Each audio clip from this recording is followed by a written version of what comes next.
વડોદરાની નવી કલેક્ટર કચેરી ખાતે દર મહિનાના ત્રીજા શનિવારે સંકલનની બેઠક જિલ્લા કલેક્ટરની અધ્યક્ષતામાં ધારાસભ્યો સાથે યોજાઈ હતી, જે બેઠકમાં ધારાસભ્યોના વિસ્તારના પ્રશ્નોની રજૂઆત તથા સૂચનો કરવામાં આવ્યા હતા. વડોદરાની નવી કલેક્ટર કચેરી ખાતે દર મહિનાના ત્રીજા શનિવારે યોજાયેલી સંકલનની બેઠકમાં જિલ્લા કલેક્ટર અનિલ ધામેલિયાની અધ્યક્ષતામાં ધારાસભ્યો સાથે સંકલનની બેઠક મળી હતી. સંકલનની બેઠકમાં જિલ્લા કલેક્ટર અનિલ ધામેલિયા, વડોદરા ગ્રામ્ય પોલીસ અધિક્ષક સુશીલ અગ્રવાલ, વડોદરાના વાઘોડિયા વિધાનસભાના ધારાસભ્ય ધર્મેન્દ્રસિંહ વાઘેલા, પાદરાના ધારાસભ્ય ચૈતન્યસિંહ ઝાલા, ડભોઈના ધારાસભ્ય શૈલેષ મહેતા, કરજણના ધારાસભ્ય અક્ષય પટેલ સહિતના અધિકારીઓ સાથે આ બેઠક યોજવામાં આવી હતી. સંકલન બેઠકમાં ધારાસભ્યોના વિસ્તારના પ્રશ્નોની સમસ્યાનું નિરાકરણ લાવવા માટે સૂચનો આપવામાં આવ્યા હતા. સંકલન બેઠકમાં ધારાસભ્યોએ પોતાની પ્રતિક્રિયાઓ પણ આપી હતી.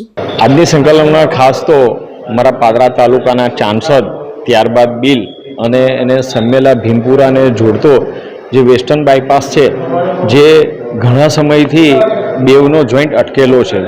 રેલવેની પરવાનગીને કારણે આ રોડ પૂરો જોઈન્ટ થઈ શક્યો નથી. તો તેના માટેનો મારો પ્રશ્ન હતો કે રેલવે વિભાગ દ્વારા તેની મંજૂરી આપવામાં આવે અને તેને જરૂરી જે કોઈ ઉપાય કરવાના હોય તો આ બંને રોડને જોડીને વેસ્ટર્ન બાયપાસ એ સીધો કરી દેવામાં આવે, જેથી ટ્રાફિકની સમસ્યા ઘણી હલ થઈ જાય તેમ છે. ત્યારબાદ એક્સપ્રેસવે પરથી એક્ઝિટ જે છે તો એ સમેલા તરફ છે, એ પાદરા તરફ એની એક્ઝિટ નથી, જેથી કરીને મોટા વ્હીકલને સમેલાથી વરાવીને ટર્ન મારીને એ પાદરા તરફ જવાનું થાય છે, જેથી કરીને ત્યાં ટ્રાફિક જામની સમસ્યા ખૂબ જ વધી ગઈ છે.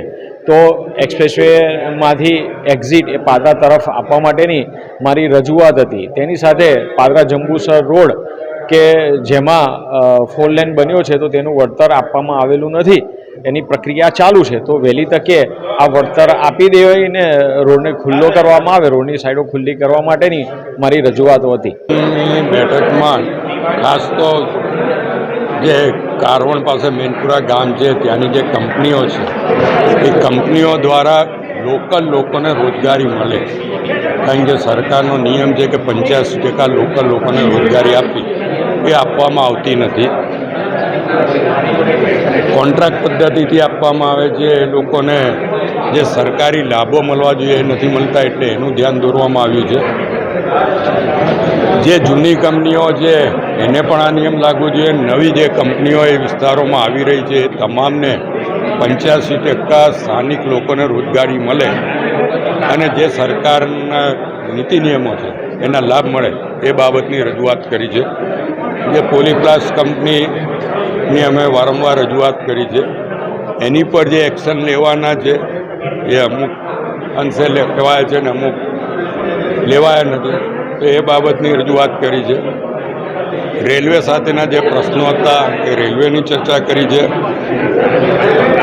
જે આ ખાનગી કંપનીઓને હાયર એનઓસીમાં છૂટછાટ આપવામાં આવી છે, એટલે અમે એવું કીધું છે કે જો ખાનગી કંપનીઓને ફાયર એનઓસીમાં છૂટછાટ હોય તો સરકારી શાળાઓ જે ગ્રામ્ય વિસ્તારમાં તો નાની નાની છે, 100, 150, 200 છોકરાથી વધારે છોકરાઓ નથી હોતા, ત્યાં ફરજિયાત ફાયર એનઓસી શેને માટે?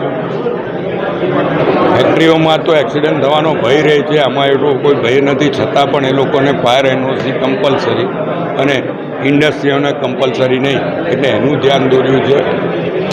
અમારા વિસ્તારમાં મંડાળા, પીસાઈ, સાંધા વિસ્તારના જે વિદ્યાર્થીઓ છે જે લોકોને બસોની તકલીફ પડે છે એનું ધ્યાન દોર્યું છે કે એસટી બસો સ્કૂલ કોલેજો સમયે લોકો પહોંચી શકે, વિદ્યાર્થીઓ એના માટે હોવી જોઈએ ને જ્યારે સ્કૂલ કોલેજોમાં પરીક્ષા હોય ત્યારે પરીક્ષાના સમય પ્રમાણે એસટી બસો દોડાવવી.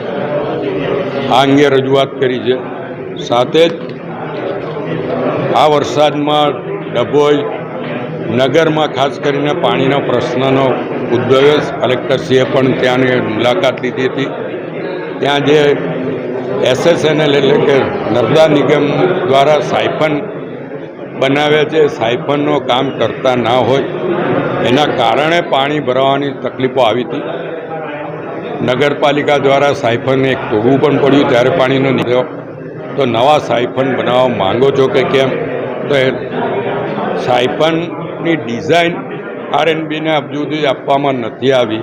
એનો પ્રોસિજર ચાલુ છે. એટલે તાત્કાલિક એને ડિઝાઇન આપવામાં આવે તો RNB સાયફનનું કામ કરી શકે. કારણ કે RNBએ જે રસ્તા બનાવ્યા છે એમાં આ સાયફનોને નુકસાન પણ થયું છે એવું પણ જાણવા મળ્યું છે. એટલે બેનું સંકલન કરીને એનો ઉકેલ લાવવામાં આવે જેથી આવતા વર્ષે આવો કોઈ પ્રશ્ન ઉપસ્થિત ના થાય. એની પણ ચર્ચા કરી છે. બાગાયતી પાકો એને સરકાર ખૂબ જ મહત્ત્વ આપે છે. અત્યારે કેળાના ભાવ ખેડૂતોને મને 60-70 રૂપિયા મળે છે.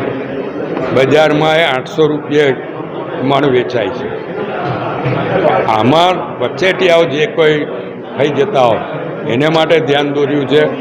અમે ત્યાં બેઠેલા મહિલા કર્મચારીઓને પણ પૂછ્યું કે તમે કેળા કેટલા રૂપિયા લેવા જાય છો? તમામે કીધું 40 રૂપિયા કિલો, એટલે કે 800 રૂપિયા મણ. તો ખેડૂતને એ જ્યારે આટલી મહેનત હોય ને ના હોય તો પણ એનો જે નાખ્યા હોય એટલા રૂપિયા મળે એવી વ્યવસ્થા કરવી જોઈએ એવું કલેક્ટરને ધ્યાન છે. આવા અનેક પ્રશ્નો વાતો કરી છે. ટ્રાફિકનો રસ્તે અટલાદરાથી જતા જિલ્લી સ્ટેશન છે વિસ્તારોમાં જે સમસ્યા થાય છે તો એ સમબાબત દોર્યું છે કે સિગ્નલ મૂકવા કાં તો પોલીસ ટ્રાફિકની કે જેથી પહોંચમાં તક લોકોને ના પડે. અને સરકાર એટલે કે કલેક્ટર તરફથી તમામ બાબત હકારાત્મક કામગીરીની વાત કરવામાં આવી છે. એટલે આવતા વખતે આવતી સંકલન પહેલાં તમામ પ્રશ્નો ઉકલે એવી અપેક્ષા રાખીએ. વરસાદની અતિવૃષ્ટિમાં વાઘોડિયા વિધાનસભાના ખેડૂતો અને જે કંઈ ગ્રામજનોમાં નુકસાન થયું હોય એનું વળતર આપવા માગો છો કે કેમ? વાઘોડિયામાં 7/12 બંધ કરી અને પ્રોપર્ટી કાર્ડ માટેની જે કાર્યવાહી છે એની અંદર ખૂબ મોટા પ્રમાણમાં 7/12 બંધ થઈ ગયા. એ લોકોને સામે કોઈ પણ જાતની પ્રોપર્ટી કાર્ડ આપવાની વ્યવસ્થા આ લોકોએ કરી નથી. એટલે 7/12 બંધ થવાથી ખૂબ મોટી મુશ્કેલી પડી રહી છે. એટલે પ્રોપર્ટી કાર્ડ વહેલામાં વહેલી તકે આપો જેનાથી વિસ્તારના લોકોને મુશ્કેલી ના પડે. નંદેસરીમાં એર પોલ્યુશન વોટર પોલ્યુશન માટે આગળ જે કંઈ મુશ્કેલીઓ ઊભી થઈ હતી ફરીવાર ના થાય એની માટે કંઈ કાર્યવાહી કરવા માગો છો કે કેમ? સાથે સાથે જે માપણી સીટોમાં આજે મારી જમીનની મેં માપણી કરાવરાઈ તો એની અસર આજુબાજુના 10 ખેડૂતોને પડતી હોય છે. તો એની માટે કંઈક સુધારો કરો કે જેથી કરીને આજુબાજુના 10 લોકોને પણ માપણી સુધારવા આવવું પડે નહીં અને ઝઘડાઓ ના થાય. વિશેષ વાઘોડિયા તાલુકાની અંદર જે કંઈ નાના મોટા વીજ પ્રોબ્લેમો છે એને તમે વહેલામાં વહેલી તકે સોર્ટ આઉટ કરવા માગો છો કે કેમ? આ વગેરે પ્રશ્ન આજના હતા મારા. ખાસ કરીને જે કંઈ આંગણવાડીઓ જર્જરિત છે એને વહેલામાં વહેલી તકે નવી બનાવો. આ પણ એક મારી રજૂઆત હતી. જિલ્લા સંકલન બોલામાં માનનીય કલેક્ટરશ્રીના અધ્યક્ષ જિલ્લા કલનની અંદર લગભગ જિલ્લાના ધારાસભ્યોની હાજરીની અંદર ઘણા બધા પ્રશ્નો હતા જે આ લોકલ લોકોને સ્પર્શતા જે પ્રશ્નો હતા દર એની ચર્ચા થતી હોય છે. એનું તાત્કાલિક નિરાકરણ થાય એનું સતત કલેક્ટરશ્રી ધ્યાન આપતા હોય. અમને પણ આજે આવા છેલ્લા 2-3 સંકલનથી અમને ઘણા બધા જે અમારા પ્રશ્નો હતા, જે રેલવેના પ્રશ્નો હતા, સ્ટેટ હાઈવેના પ્રશ્નો હતા, જે ખેડૂતોના પ્રશ્નો હતા કે ભાઈ આરોગ્યના લક્ષી અને છોકરાઓને જે ગરીબ છોકરાઓને જે મળતી શિષ્યવૃત્તિના પ્રશ્નો હતા એનું પણ તાત્કાલિક નિરાકરણ લાવવામાં જે સૂચનાને આધારે લગભગ એનું નિરાકરણ આવ્યું છે. અને જે બીજા જે પ્રશ્નો હતા કે ગંભીર એક્સિડન્ટો થાય છે જ્યાં રેલવે ફાટકો સાંકડી છે. અત્યારે સ્ટેટ હાઈવે મોટા થઈ ગયા છે પણ સાંકડી ફાટકને કારણે રાત્રિ દરમિયાન જે એક્સિડન્ટ થતો એને પણ રેલવેના અધિકારીઓ પણ અહીંયા હાજર રાખી અને તાત્કાલિક રેલવે પહોળી કરવા બ્રોડ કરવા માટે અધિકારીઓએ પણ જ્યાં જ્યાં અમે સૂચવશો ત્યાં અમે પહોળી કરવાની એમને ખાતરી આપી છે. બીજા કેનલના પ્રશ્નો હતા કે કેટલી કંપનીઓ દ્વારા કેનલો ખોદી એ રીતે જૂની કરાયેલી નવી કરાયેલી વચ્ચે કોંકણ કાંકણ જે અમને પ્રોજેક્ટ ચાલે છે DFCCનો, એને કારણે જે તોડી અને ખેડૂતોને પાણી મળતું નથી, એ જે પ્રશ્નો ખેડૂતોનો હતો એને પણ સૂચના આપી તાત્કાલિક ધોરણે કંપનીની જાડે અલગ મિટિંગ બોલાવી અને જે રીતે નર્મદા કેનલનું પાણી જતું હતું અને જે કેનલ તૂટવાથી ખેડૂતોને જે નુકસાન થયું છે એને પણ વળતર કંપનીઓ દ્વારા આપવામાં આવે એવી કલેક્ટરશ્રીએ સૂચના આપી છે. એટલે જે ગંભીર પ્રશ્નો હતા આ વિસ્તારના એ તમામ પ્રશ્નોની ચર્ચા કરવામાં આવી. કોઈ જૂના પ્રશ્નોનું નિવારણ આવ્યું? જૂના પ્રશ્નો જે રેલવેના હતા, જે ગઈ વખતે અમારી જિલ્લા સંકલનમાં જે રેલવેના અધિકારીઓ ગેરહાજર હતા એમને પણ બોલાવવામાં આવ્યા છે અને એનું પણ નિરાકરણ એમને ત્યાં ટેબલ પર જ એનું સ્થળ પર નિરાકરણ લાવીને જે લખીને આપશો તાત્કાલિક અમે પોરી જે ફાટકો પોરી કરવાની છે એની એમને બાંયધરી આપી છે.